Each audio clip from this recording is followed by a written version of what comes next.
हरि ओम। कर्पूरगौरं करुणावतारं संसारसारं भुजगेन्द्रहारं सदा वसन्तं हृदयारविन्दे भवं भवानी सहितं नमामि। भवं भवानी सहितं नमामि। बोलो शंकर भगवान की जय। श्री शिव गीता छठा अध्याय। श्री रामचंद्र बोले, हे भगवान, आप कहते हैं कि मैं ही जगत की उत्पत्ति और पालन करता हूँ। इसमें मुझे बड़ा आश्चर्य है। स्वच्छ स्फटिक मणि के समान आपका शरीर है और 3 नेत्र और मस्तक पर चंद्रमा है। ऐसे आप परिचिन और पुरुष आकृति मूर्ति धारण किए हो और पार्वती सहित प्रमथ आदि गणों के साथ यहीं विहार करते हो। फिर तुमने पंचभूत आदि या चराचर जगत कैसे उत्पन्न किया है? हे गिरजापति, जो आपकी मुझ पर कृपा है सो कहिए। श्री भगवान बोले, हे महाभाग रामचंद्र, सुनो। जो देवताओं की भी बुद्धि में नहीं आता वह मैं यत्न पूर्वक तुमसे कहता हूँ, जिससे तुम अनायास ही संसार के पार हो जाओगे। जो कुछ यह 5 महाभूत, 14 भुवन, समुद्र, पर्वत, देवता, राक्षस और ऋषि देखते हैं और स्थावर, जंगम, गंधर्व, प्रमथ और नाग दिखते हैं, वह सब मेरी विभूति है। प्रथम ब्रह्मा आदि देवता मेरा रूप देखने के लिए मेरे प्रिय मंदराचल पर्वत पर गए। देवता हाथ जोड़ मेरे आगे स्थित हुए। तब मैंने देवताओं को लीला से व्याकुलचित जानकर उन ब्रह्मा आदि देवताओं का ज्ञान हर लिया। वे तत्काल ज्ञान रहित तो हमसे बोले, तुम कौन हो?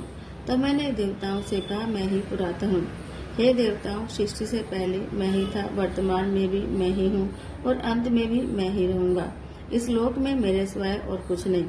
हे गुरेश्वरों, मुझसे व्यतिरिक्त और कुछ भी वस्तु नहीं है। नित्य अनित्य मैं ही हूँ और मैं ही पाप रहित वेद और ब्रह्मा का भी पति हूँ। मैं ही दक्षिण, उत्तर, पूर्व, पश्चिम हूँ। हे सुरेश्वरों, ऊपर नीचे दिशा तब मैं ही हूँ। सावित्री, गायत्री, स्त्री, पुरुष, नपुंसक, त्रिष्टुप, जगती, अनुष्टुप, पंक्ति, छंद सब मैं ही हूँ और मैं ही तीनों वेदों में वर्णन किया गया हूँ। मैं ही सत्य स्वरूप माया के विकास से रहित हूँ। तब सब प्रकार शांत, दक्षिण आदि ग्रहपत्य, आवाहनीय और अग्नि स्वरूप हूँ। गुरु में गुरुता, वाणी का रहस्य, स्वर्ग और जगत की उत्पत्ति और जगत का पति भी मैं ही हूँ। मैं ही सबसे ज्येष्ठ, सब देवताओं से श्रेष्ठ, ज्ञानियों में पूज्य, सब जलों का पति, सागर मैं ही हूँ। मैं ही अर्चा के योग्य, पंकण, ऐश्वर्य संपन्न, तेज, स्वप्न और उसकी आदि वायु भी मैं ही हूँ। मैं ही ऋग्वेद, यजुर्वेद, सामवेद और श्रेष्ठ अंगिरस अथर्ववेद हूँ। मैं ही स्वयंभू हूँ। भारत आदि इतिहास, ब्रह्म पुराण आदि पुराण, कल्प सुख उनका प्रवर्तक, बोधायन आदि ऋषि, नाराशंसी नामक रुद्र तत्व के प्रतिपादक, मुख्य तत्व की प्रतिपादन करने वाली गाथा, उपासना कांड, उपनिषद, यह सब मैं ही हूँ। तदपेश श्लोको भवति इत्यादि श्लोक, सांख्य योगादि सूत्र व्याख्यान, अनुख्यान, गांधर्व गान, विद्यादि, यज्ञ, होम, आहुति, गाय आदि दान के पदार्थ दान देना, यह लोक अविनाशी पर लोक, खर प्राणी मात्रों के हृदय में वास करने वाला, इंद्रिय निग्रह, मनोनिग्रह और खग जीव भी मैं ही हूँ। सब वेदों में गूढ़ भी मैं ही हूँ। निर्जन स्थानवासी भी मैं ही हूँ। जन्म रहित भी मैं ही हूँ। पुष्कर, पवित्र, सबके मध्य और बाहर भीतर आगे अविनाशी मैं ही हूँ। तेज, अहंकार, इंद्रिय के गुण, बुद्धि, अहंकार और शब्द आदि विषय मैं ही हूँ। ब्रह्मा, विष्णु, महेश्वर, उमा, स्कंद, गणपति, इंद्र, अग्नि, यम, नैऋत्य, वरुण, वायु, कुबेर, ईशान, भू, भुवः, स्व, मह, जनय, तपः, सत्यम, यह 7 लोक, पृथ्वी, जल, वायु, आकाश, सूर्य, चंद्र, नक्षत्र, ग्रह, प्राण, काल, मृत्यु, अमृत, भूत, प्राणी, यह सब मैं ही हूँ। वर्तमान और भविष्य मैं ही हूँ। संपूर्ण विश्व सर्वरूप भी मैं ही हूँ। ओंकार के आदि और मध्य में भूर्भुवः स्वः मैं ही हूँ और गायत्री शीर्ष जपने वालों का विराट स्वरूप भी मैं ही हूँ। भक्षण, पान, कृत, अकृत तथा पर अपर मैं ही हूँ और सबका आश्रय मैं ही हूँ। मैं ही जगत का हित, अक्षर, सूक्ष्म, दिव्य, प्रजापति, पवित्र, सोम, देवता, अग्रह और सबका आदि मैं ही हूँ। मैं ही सबका संहार करने वाला, मैं ही पर्वत, सागर इत्यादि गुरु वस्तु और प्रलय काल, अग्नि, सूर्य आदि तेज, इन सब पदार्थों में विद्यमान हूँ। मैं ही सब प्राणियों के हृदय में देवता और प्राण रूप से स्थित हूँ। जिसका सिर उत्तर को और जिसके पैर दक्षिण को और जिसके अंतर मध्य में है और ऐसे त्रिमासिक साक्षात ओंकार मैं ही हूँ। जिस कारण से कि मैं जप करने वालों को स्वर्ग आदि लोक को ले जाता हूँ, पुण्यशील पुरुषों को नीचे ले जाता हूँ। इस कारण मैं एक निरंतर नित्य सनातन ओंकार हूँ। यह क्रम में ब्रह्मा नामक ऋत्विक होकर युग यजु शाम के मंत्र ऋतुजों को देता हूँ। इस कारण मैं ही प्रणव रूप हूँ। तात्पर्य यह कि सब मैं ही हूँ। जैसे घी, तेल आदि स्नेह द्रव्य मांस पिंड में व्याप्त होकर भक्षण करने वालों की सब देह को व्याप्त करते हैं, उसी प्रकार सब लोकों में अधिष्ठान रूप से व्याप्त होकर मैं सर्वव्यापी हूँ। ब्रह्मा, हरि भगवान और दूसरे देव भी मेरा आदि और अंत नहीं ऐसा जानते। इस कारण से मैं अनंत हूँ। गर्भवास, जन्म, जरा, मृत्यु से भरे संसार सागर से मैं भक्तों को तार देता हूँ। इस कारण मेरा नाम तारक है।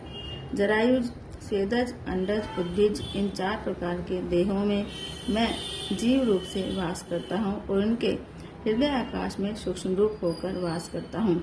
इससे मैं सूक्ष्म कहता हूँ। महाअंधकार में मग्न हुए भक्तों को उद्धार करने के निमित्त बिजली के समान दीप्तिमान निरूपम तेज रूप प्रकट करता हूँ। इस कारण मैं विद्युत रूप हूँ। जिस कारण से कि मैं एक ही लोगों को उत्पन्न और संसार करके लोकांतर में पहुंचाता हूँ और ग्रहण करता हूँ। इस कारण से मुझे स्वतंत्र एक ईश्वर कहते हैं। प्रलय काल में कोई दूसरा स्थित नहीं रहता, केवल मैं ही तीनों गुणों से परे स्वयं ब्रह्म रूप स्वरूप सब प्राणियों को अपने में लय करके स्थित होता हूँ, जो कि मैं सब लोगों को ईशनी अर्थात सब लोगों के स्वाधीन रखने वाली शक्तियों से स्वाधीन रखता हूँ, उस पर सत्ता चलाता हूँ। इस कारण सर्वद्रष्टा सबका चक्षु मैं ईशान कहता हूँ। मैं स्थिर और चर सब प्राणियों का सदा ईश्वर हूँ और सब विद्याओं का अधिपति हूँ, अर्थात सर्व ईश्वर शक्ति संपन्न हूँ। इससे मेरा ईशान नाम सार्थक है। मैं सब अतीत और अनागत पदार्थों को आत्मज्ञान से देखता हूँ। इस प्रकार साधक संपन्न पुरुष को आत्मज्ञान रूप का उपदेश देता हूँ और सबके व्यापने से मैं भगवान ऐश्वर्यवान हूँ। मैं निरंतर सब लोगों की उत्पत्ति, पालन और संहार करता हूँ। इस कारण मुझे महेश कहते हैं। महत् पुरुषों में आत्मज्ञान और अष्टांग योग से जो महिमा विद्यमान है और जो सब पदार्थों को उत्पन्न करके रक्षा करता है, वह महादेव मैं ही हूँ। मैं ही श्रुति प्रतिपादित एक देव संपूर्ण दिशाओं में वर्तमान हूँ। मैं ही सबसे प्रथम गर्भ में वास करने वाला, गर्भ से निकलने वाला और पीछे उत्पन्न होने वाला हूँ। मैं ही संपूर्ण लोकों सब दिशाओं में मेरा ही मुख है। सर्वत्र मेरे नेत्र प्रकट, सर्वत्र मेरा मुख, सर्वत्र मेरी भुजा और सर्वत्र मेरे चरण है। मैं ही भुजा और चरणों से स्वर्ग और भूमि को उत्पन्न करता हुआ एक देव स्वरूप हूँ। केशों के अग्रभाग की समान सूक्ष्म रूप हृदय में रहने वाला विश्वव्यापक स्वप्रकाश श्रेष्ठ आत्मस्वरूप मैं हूँ। मुझे जो चतुर पुरुष तत्वमस्यादि वाक्यों के ज्ञान में वह तू है ऐसी उपाधि त्याग कर जीव और ब्रह्म को एकता से देखते हैं, अर्थात एक स्वरूप जानते हैं, वही निरंतर मोक्ष को प्राप्त होते हैं, दूसरे नहीं। सीपी में जो रजत बुद्धि है वह ब्रह्म ही है, परंतु रजत के ब्रह्म का आधार शुक्ति पदार्थ है, यह यथार्थ है। इसी प्रकार मेरे स्वरूप में भासने हारा जगत मिथ्य है, परंतु उसका आधार मैं सत्य और एक रूप हूँ। मैं ही यह पंचभूतात्मक जगत धारण किए हूँ। ऐसे मुझे ईश्वर के स्वरूप में जो विवेक करेगा उसको अनंत शांति और मुक्ति की प्राप्ति होगी। प्राण का ही अंतर्गत मन है, वहाँ सुधा, पिपाशा और तृष्णा रहती है। इससे शुभ अशुभ फल प्राप्ति का कारण जो धर्म अधर्म है उसके भी कारण विषय तृष्णा को छीनकर निश्चयात्मक बुद्धि मुझ में अंतःकरण लगाकर जो मेरा ध्यान करते हैं उनको निरंतर शांति और मोक्ष सुख प्राप्त होता है, दूसरों को नहीं।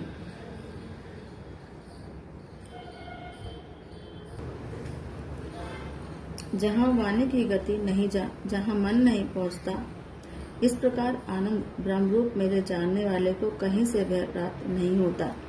इस कारण देवता मेरे वचन, जो कि आत्मस्वरूप ज्ञान के देने वाले हैं, सुनकर मेरा नाम का जप करके मेरे ही ध्यान परायण हुए।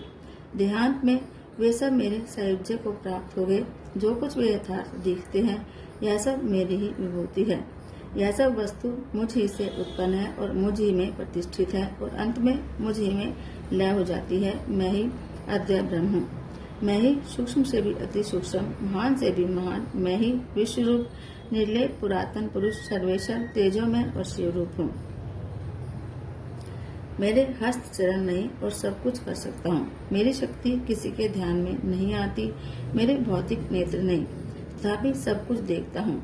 कान नहीं और सब कुछ सुनता हूँ। मैं सत असत सब विचार को जानता हूँ। मेरा एकांत स्वरूप है। मेरा जानने वाला कोई नहीं। मैं सदा चैतन्य रूप हूँ। संपूर्ण वेदों में मैं ही जानने योग्य हूँ। वेदांत का कर्ता और वेद का जानने वाला भी मैं ही हूँ। मुझमें पाप और पुण्य नहीं। मेरा नाश और जन्म नहीं। मुझे देह, इंद्रिय और बुद्धि का संबंध नहीं। भूमि, जल, तेज, वायु, आकाश, इनसे मैं लिप्त नहीं हूँ। इस प्रकार से पंच कोशात्मक गुह्य में निवासा करने वाला निर्विकार, संगरहित, सर्वसाक्षी, कार्य कारण, भेद शून्य परमात्मा हूँ। जो मुझको इस प्रकार से जानते हैं, वे मेरे शुद्ध परमात्मा स्वरूप को प्राप्त होते हैं। हे महाबुद्धिमान रामचंद्र, इस प्रकार जो मुझे तत्व से जानता है, वही संसार से मुक्त होता है, दूसरा नहीं। इति श्री पद्म पुराणे शिव गीता सूपनिषत्सु विभूति योग नामक 6वां अध्याय। बोलो शंकर भगवान की जय। ओम नमः शिवाय, ओम नमः शिवाय, हर हर भोले नमः शिवाय, नमः शिवाय, ओम नमः शिवाय, हर हर भोले नमः शिवाय।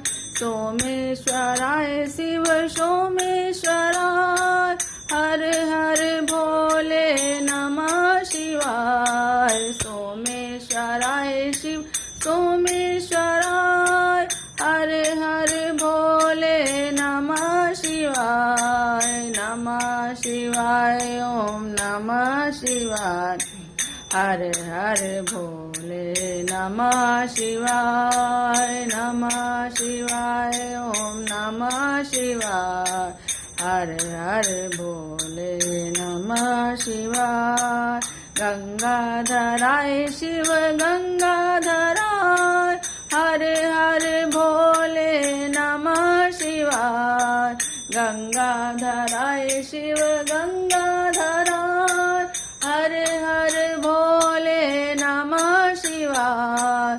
नमः शिवाय, ओम नमः शिवाय, हर हर भोले नमः शिवाय।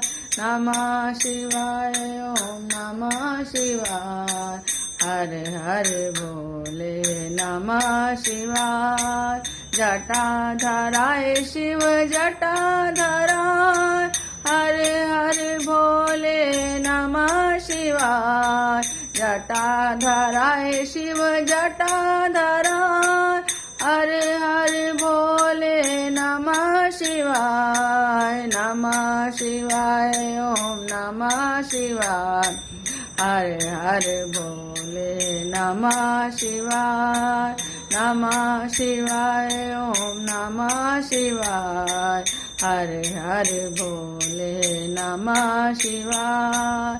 नागेश्वराय शिव नागेश्वराय, हर हर भोले नमः शिवाय। नागेश्वराय शिव नागेश्वराय, हर हर भोले नमः शिवाय। नमः शिवाय, ओम नमः शिवाय। शिवाय। हरे हरे बोले नमः शिवाय, नमः शिवाय, ओम नमः शिवाय। हरे हरे बोले नमः शिवाय।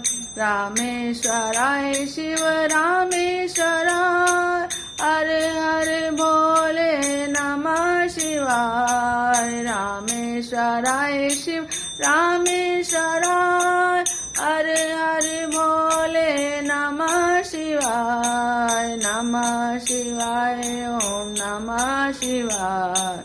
हरे हरे बोले नमः शिवाय, नमः शिवाय, ओम नमः शिवाय। हरे हरे बोले नमः शिवाय। बोलो शंकर भगवान की जय।